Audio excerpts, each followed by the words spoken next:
Семен с женой и сыном Сашей жили в маленькой деревне, где беда и нищета были их постоянными спутниками.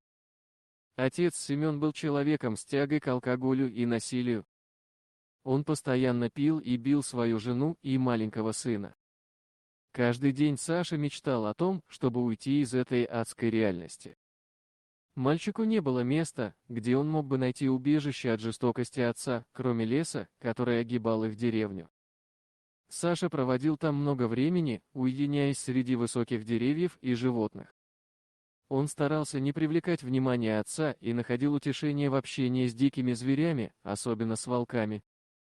Саша начал подкармливать волков, оставляя для них кусочки еды, которую едва хватало на прокорм всех троих. Но звери не показывали агрессии по отношению к мальчику, они просто благодарно принимали его доброту и оставались рядом с ним. Саша чувствовал, что хотя бы в лесу он может найти утешение и понимание.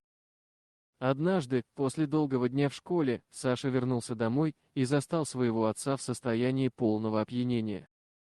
Отец, увидев сына, тут же начал бить его безжалостно. Маленький мальчик испуганно отступил назад, но его гнев взял верх над страхом. Оскорбленный и измученный, Саша обозвал своего отца. Отцу это не понравилось, и в его опьяневшем разуме зародилась жестокая мысль. Он решил привязать сына к дереву в лесу и оставить его на произвол судьбы.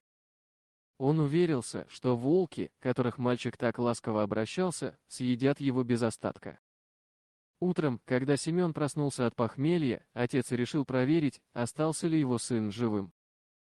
Он направился в лес, собираясь найти боль отца, а возможно и радость, но что он увидел, поразило его. Мальчик был безопасен и невредим. Волки, которых Саша столь основательно ухаживал, окружали его, будто они стали его верными друзьями и сторонниками. Они защищали его от любой опасности, будь то дикие животные или жестокость его отца. Семен ощутил сильное чувство стыда и раскаяния за свои поступки.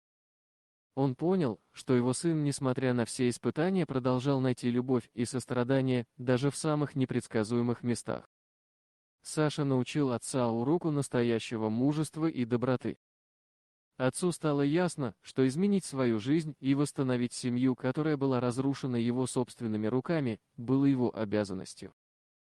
Он решил бросить пить и начать новую главу своей жизни, чтобы вернуть себе уважение и стать настоящим отцом для своего сына.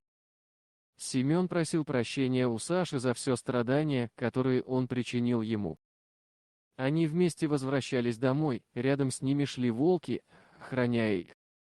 Семейное счастье и благополучие стали реальностью, благодаря тому, что Саша нашел силу и мужество в сердце даже в самые тяжелые времена своей жизни. Так история мальчика, который нашел волков в лесу, стала символом надежды и того, что даже в самых безнадежных ситуациях можно найти светлую сторону жизни.